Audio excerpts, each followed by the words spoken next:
In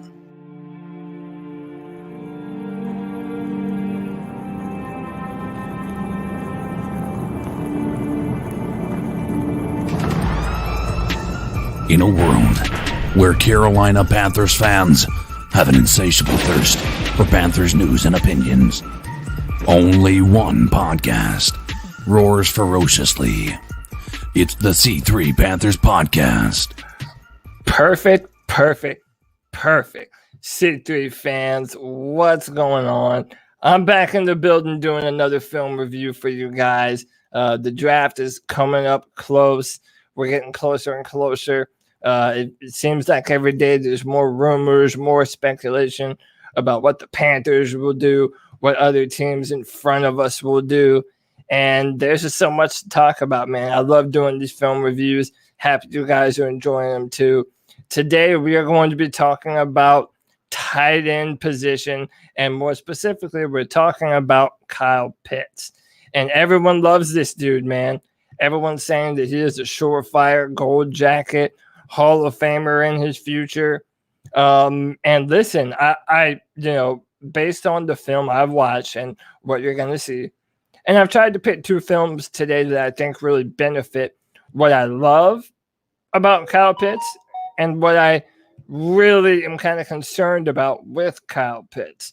He really is a conundrum because I've had one opinion of him for a long time, but I think I'm starting to come around on him in a way that I wasn't really on him before.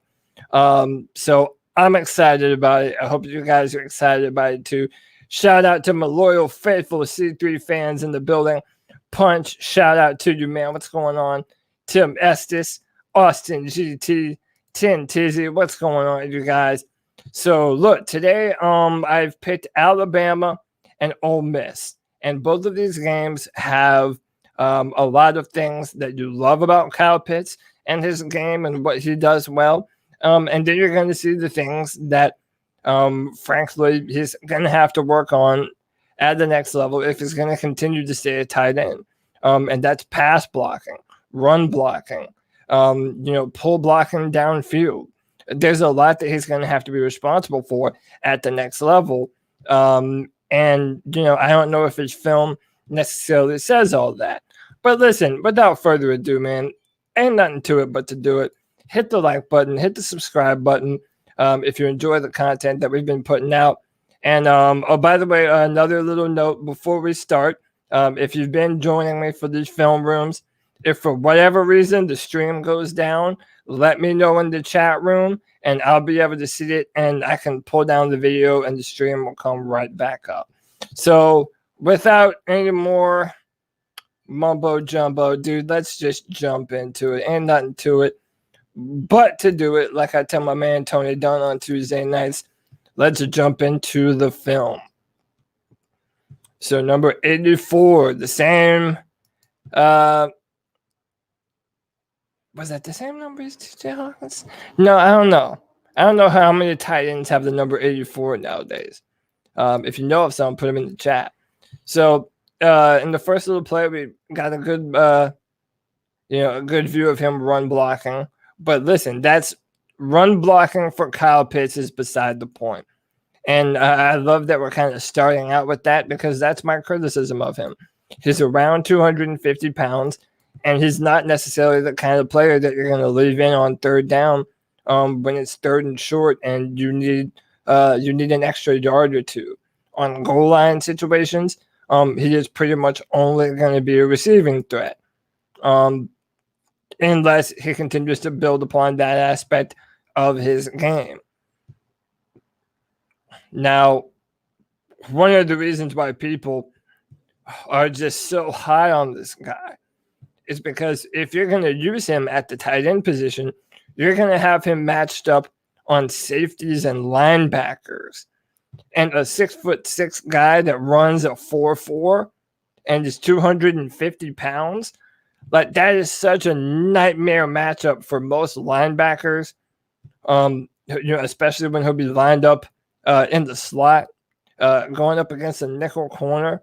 I mean, he is a matchup nightmare, and that's why people are so high on who he is as a player.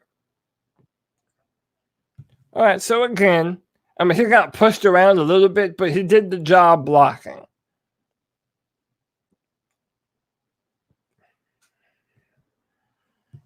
One of the things I want you to notice is look how nimble his feet are. The way that he's able to move in and out of his breaks is really just incredible. If you've been following Panthers news on Twitter, apparently Kyle Pitts is the number one player on Carolina's big board.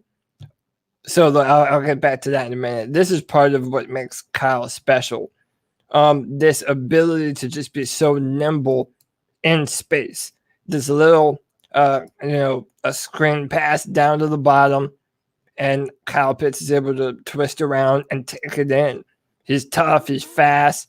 He's long. Has an 84-inch wingspan, which is crazy. I believe that's the biggest that's been measured in the combine era since DK Metcalf or something like that. Just absolutely banana numbers. All right, they had him pull blocking a little bit. So again, he is a tight end. They play him at tight end, and apparently NFL teams want to continue to play him as a tight end in the NFL. And I don't blame them for what I just mentioned. He is a matchup nightmare across the middle of the field and against safeties and corners that are going to have to go up against him. What was that? Terrible throw by Kyle Trask.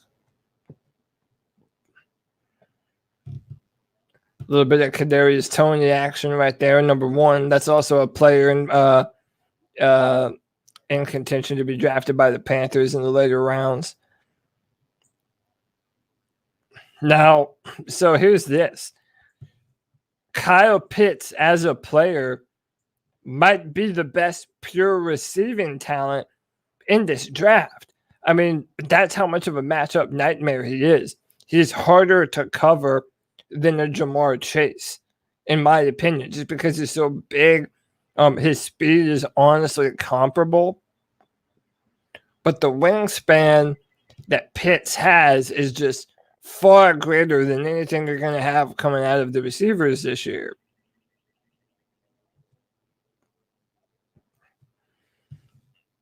So he's able to get off the line good. I mean, they have him as an inline tight end.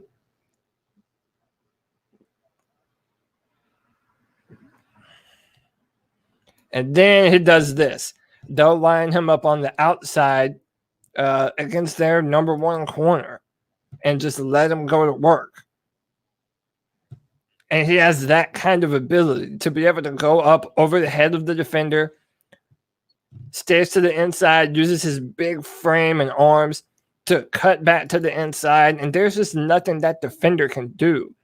Kyle Pitts is so much more physically dominant than the guys that he's going to have to go up against.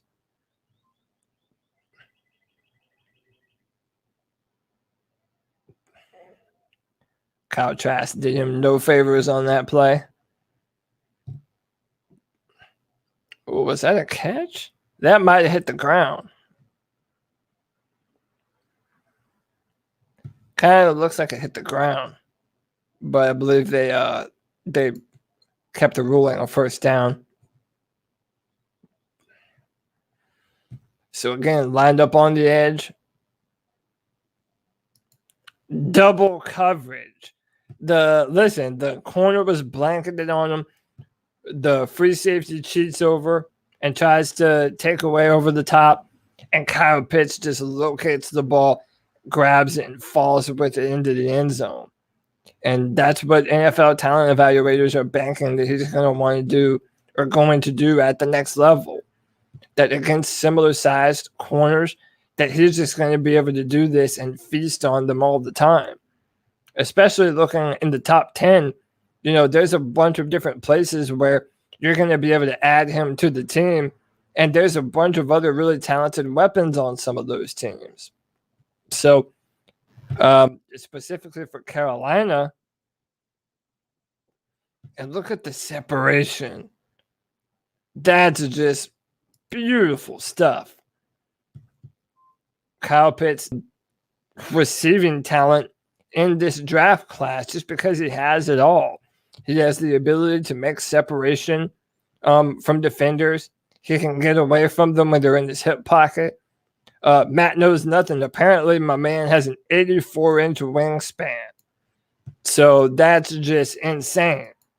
And look how much ground he covers from the 35-yard line and catches it at the opposite 40. Man.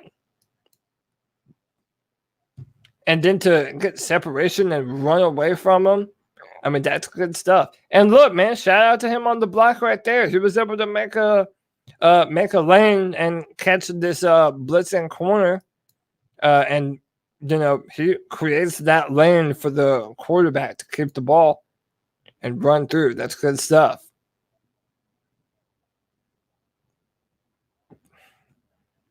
All right, getting a little physical. Get your shoulder into the defender's shoulder pads. I like that.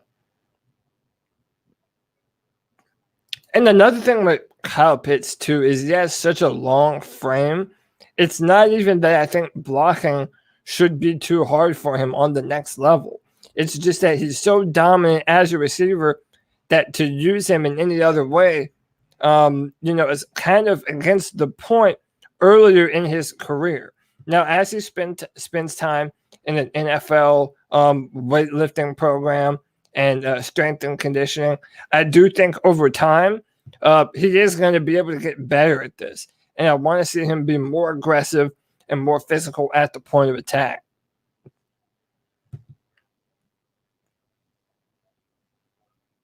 And he's such a decoy as well. Like whenever he's on the field, I mean, there's so many things that you can use with him.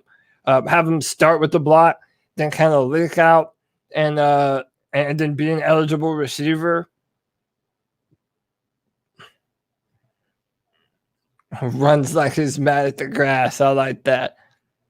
Yeah, my man is a very physically dominant receiver. And his ability to go up and just high point footballs. I mean, listen, Panther fans, I think, will be able to, appreciate this comparison. For us, he's kind of like everything that we wanted Devin Funchess to be. A big, tall, fast, faster, more nimble version of Devin Funchess. And, we remember how good of a player that was for Cam Newton because Devin could just go up and grab the football. Strong hands. And Kyle Pitts has way more physical potential than a guy like Devin Funchess had. Now let's look at this film against the Alabama Crimson Tide.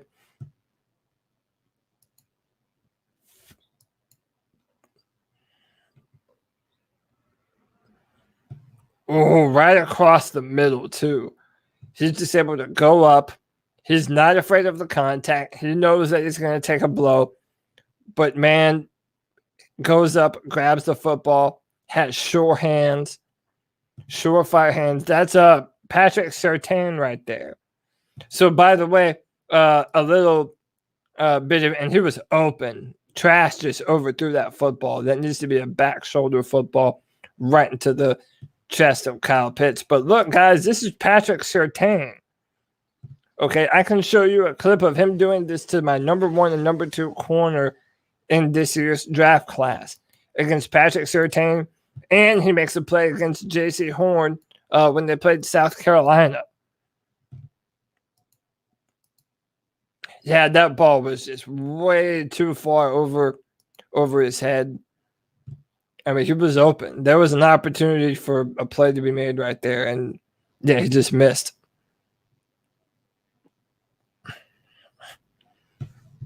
Oh, nice catch by Kadarius Toney.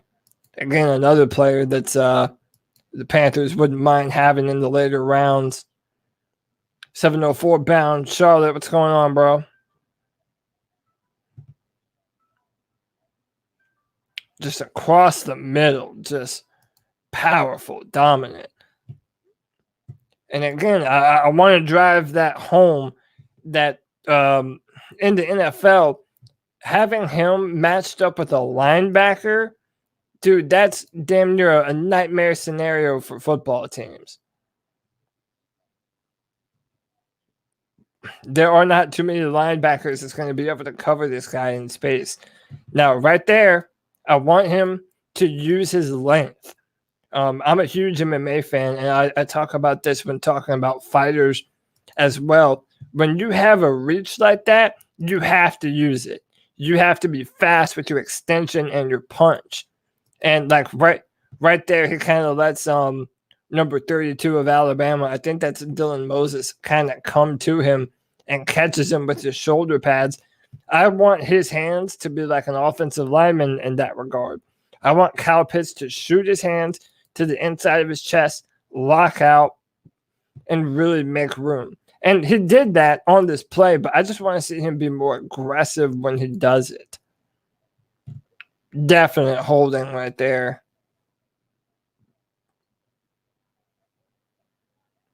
So again, let's look at that one more time.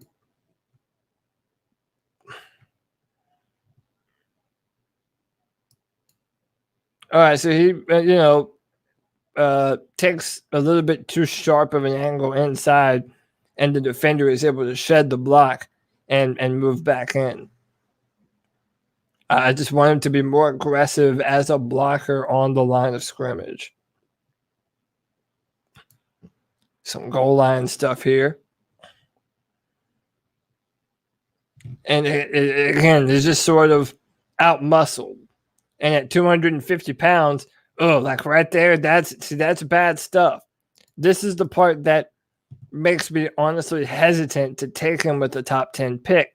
Because in a day and age where positions are having to do so much, right?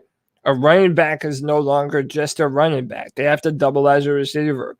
Linebackers are not just forced to stuff the A gap and B gap. They have to drop back into coverage.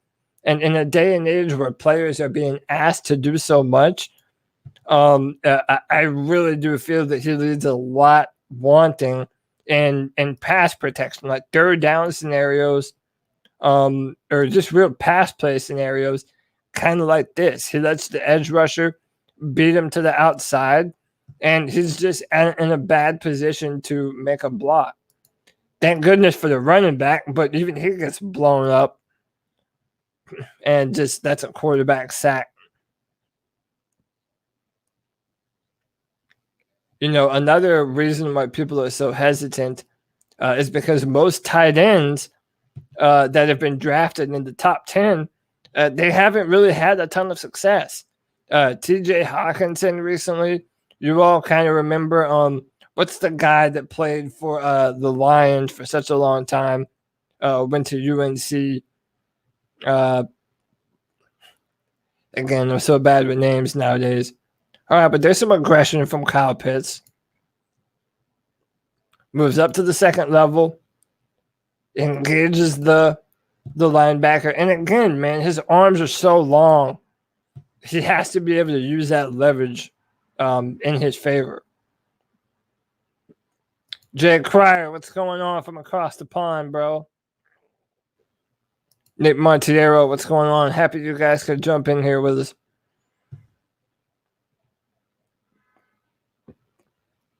Ooh, real nice play down the seam. Eric Ebron. That's it. Yeah, Pitts is following the Falcons' Instagram. Yeah, and listen, I'm not going to lie, man. That's honestly a nightmare for us, being so thin at the linebacker position. I don't know how much I would trust our linebackers, Hassan Reddick, to be able to cover this guy. And Denzel Perriman, like, he's just a nightmare matchup. All right, nice blocking on the second level. I'll give him that one. Nice little stop route. Ooh, gets up the field well. Gets past Chris Harris for Alabama. and then just gets leveled by, I believe it's Surtain. It's no, whoever number 9 is for Alabama. And look, that's a tough play to make, man. Again, he knows that contact is coming, keeps his eyes on the football, up over the head, and takes a mean shot right at the end of the play, but holds on to the football and comes down with it. He's just a tough, powerful man.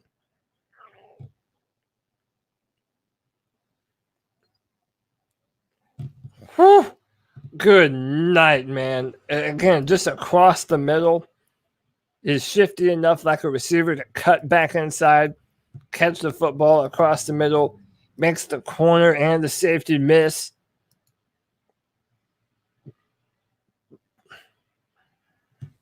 Yeah, running it to his side is not something I would normally do. Now, they did it on that play, but again, I mean, whenever you see him block, it's not hard. You don't have to wait long to see him get out physical, just someone to out muscle him.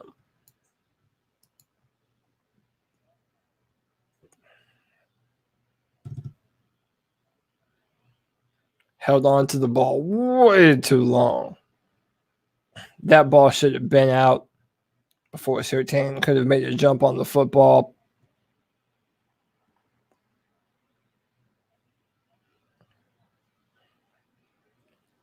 Have him on the edge blocking again. And again, he moves well, so he moves up to the second level well. I mean, he uses his hands. He postured up the linebacker, made the hole. I'm just interested to see how much more he can grow as a blocker, because that's clearly where he's going to need to evolve his game. Whoo! My Lord. My Lord, Kyle Pitts goes up over the head. This is Patrick Surtain. Again, I'm not too sure who all these Alabama guys are, but dude, if you can't see the value in that, I don't know what you're missing. Goes up over the head of the defenders and just makes a fantastic play, man. That's just a gorgeously thrown football. A nice catch. And he's such a weapon, man. 6'6". It's so hard to combat that. Like, what do you do? Especially across the middle or up over the top. I've been saying that this is the kind of player, from a physical perspective, that Carolina has been in need of for a long time now. I mean, we've had DJ Moore, Robbie Anderson, Curtis Samuel, but not only have we not had a tight end, we haven't had a quick, nimble, big-bodied receiving threat. I mean, Devin Funchess was kind of the closest that we ever came to that, but it never got to that level with Devin Funchess, in my opinion. I don't need to tell you about Kelvin Benjamin's big ass. So, yeah, this is the kind of player who I think would thrive in Joe Brady's offense. Absolutely thrive. A part of Look, I damn near wanted to name this video the Kyle Pitts Conundrum. Because he really is a bit of a conundrum for me. I mean, I understand why teams are so high on him. But at the same time, knowing that I have a tight end who does have a lot of holes in his game as far as doing what a tight end does and blocking downfield. I mean, talk about Travis Kelce and Darren Waller and George Kittle all you want. Those guys are tried and true tight ends. And you know, they're able to use their body to be physical and block. And it's not just being a receiver, even though that's where the NFL is moving towards. You have to be able to do it all. And that worries me with a top 10 pick. Granted, like I said, that's really not why you're drafting him. He might be the best pure receiver in this year's draft. He doesn't have the top end speed of a Jalen Waddle. He doesn't have the quite the crisp route running or the separation speed of a Devontae Smith, but it doesn't matter. He's gonna make it work on the next level. Look, I tell you what, I was just gonna do 2 film sessions or 2 bits of film, but we've got 31 people in the chat room. Let's go ahead and look at one more bit of film. I'll throw in some South Carolina. And I already showed you what my man was able to do against Patrick Surtain. There are times when he is on my number 1 corner in this year's draft, J.C. Horn. And man, what a matchup. And there are times when he was able to do to J.C. what he was able to do to Patrick Surtain and Alabama's backfield also. Dexter Henderson, what's going on, man? I appreciate everyone joining in the chat room. Come and hang out with me watching film. So this is Kyle Pitts on J.C. Horn. J.C. Horn is in his hip pocket, but Kyle Pitts knows to come back to the football and still makes a perfect catch. A perfect catch on that back shoulder pass. And look, J.C. Horn has perfect technique right here. Flips his hips well, gets his hands onto Kyle, and turns his head back to the football. But Kyle's so strong, he's able to stop, put his foot in the dirt, come back to the football, and dude, those hands aren't dropping anything, man. Nothing. Spanish Panther fans, hola mi amigo, what's up, bro? Happy you could join us, man. Keep pounding.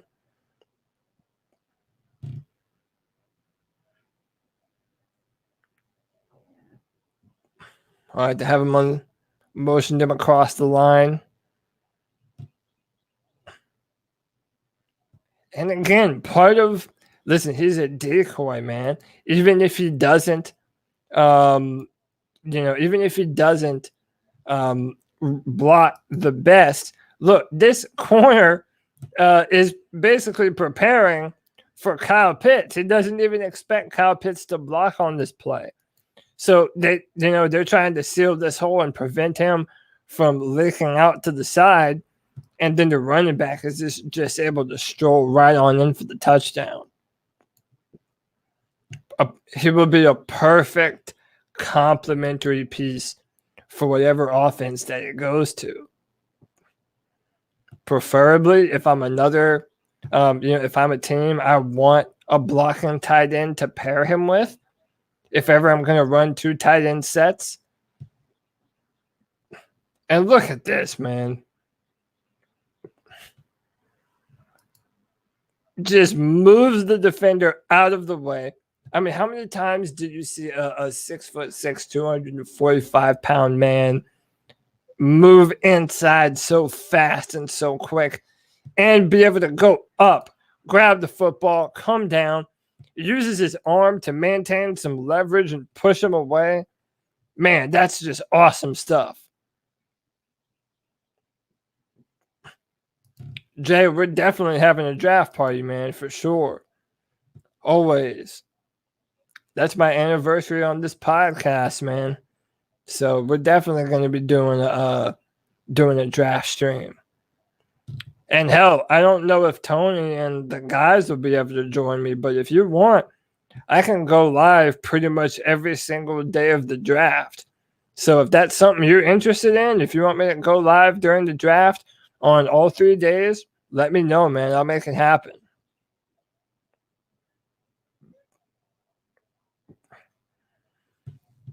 All right, so he's on the line right here. They let him go underneath for a kind of like a little mesh concept. Oh, nice block. Strolls right into the end zone. Man, high level stuff, dude. They motion him across the defense to the sideline. Again, part of the reason why, I used to think, well, If he's just a big receiver, just put him at receiver. Let him play receiver. But man, then I started to think about it more. And when you do use him as a tight end, like I said, you're going to put this guy in advantageous matchups. And I mean, you're going to have him on a slot corner where most of those dudes are 5'10, 5'11, and they just have no chance of defending him if he breaks inside or out and goes up to catch a pass. Like, those guys have no options against him, really. So he's not going to necessarily have a shutdown corner on him. So, for example, imagine you're the Falcons, right? And you're picking at number 4. You know, you have Calvin Ridley and Julio Jones, and you add Kyle Pitts. Like, dude, that would be a nightmare scenario to have to defend against.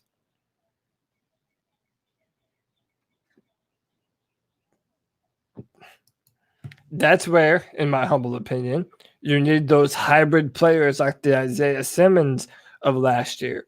And yeah, he didn't do great in his rookie year, but I don't ever judge a player based off of 1 year of film. But that kind of physical talent is what you want to match up on a player like Kyle Pitts. So look, check this out. They have him on the strong side of the line.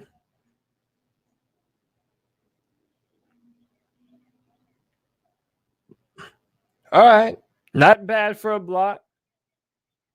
I mean, he's not trash in run blocking.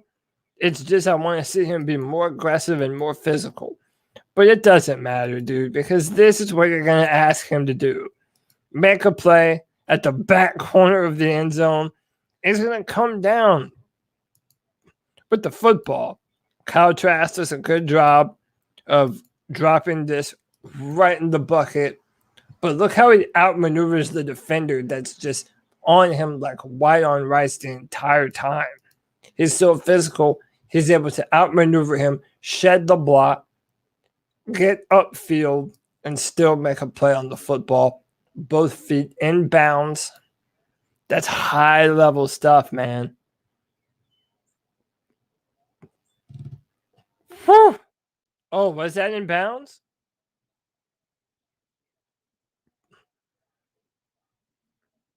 Oh, that might have been out of bounds. Yeah, that was out of bounds. But again, man, you see what you love from Kyle Pitts. And yeah, listen, I'm not necessarily too worried about his blocking if he falls to a team like the Panthers. Because, again, he's just a matchup nightmare. Pick your poison. DJ Moore, Robbie Anderson, Christian McCaffrey, or Kyle Pitts. You know, like, I understand why the rumors are that the Panthers love him so much. Apparently, he's number 1 on their big board. And again, these are just rumors that float around Twitter. Who knows, if they're actually real or not. But all these NFL insiders say that just about every team loves Kyle Pitts. And it's not hard to see why. Oh, shit. Look at Kyle Trask trying to run. I would not advise that for him on the next level.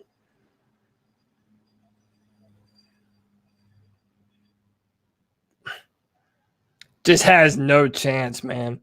When he puts his foot in the dirt and cuts it back upfield, dude, you're toast, man.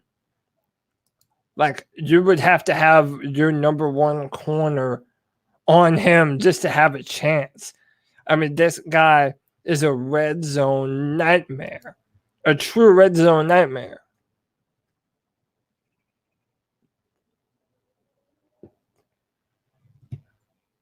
Puts his foot in the dirt, and he's able to separate so fast, man.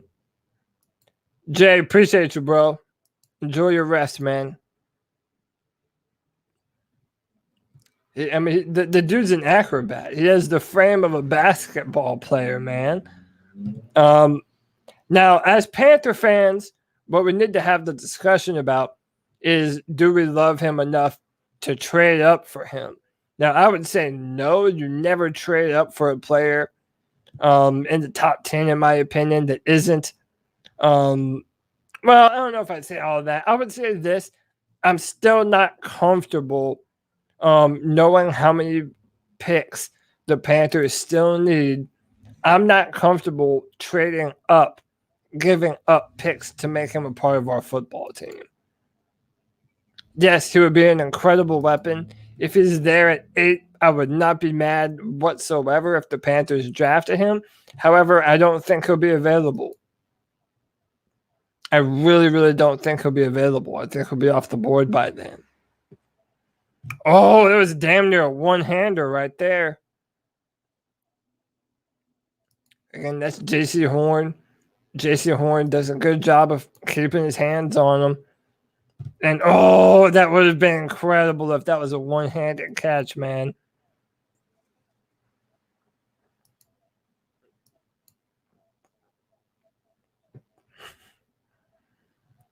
Oh, man, whoever number 10 is for South Carolina, dude, let me tell you, he did not have a good day against Kyle Pitts.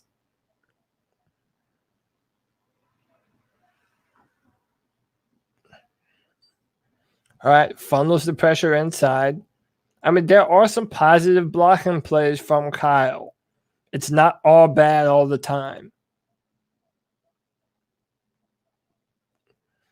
Oh, damn. Almost had another one-hander. Oh, man. One of these days, he's going to have to come down with one of those.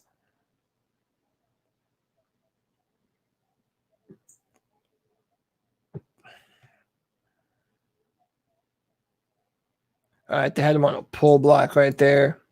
Motioned him across the alignment. Now, this is good stuff, man. Uses his length, uses his arms, shoots them into the hand or into the chest of the defender and locks out. I mean, that's keeping your quarterback clean right there. That's a tremendous job.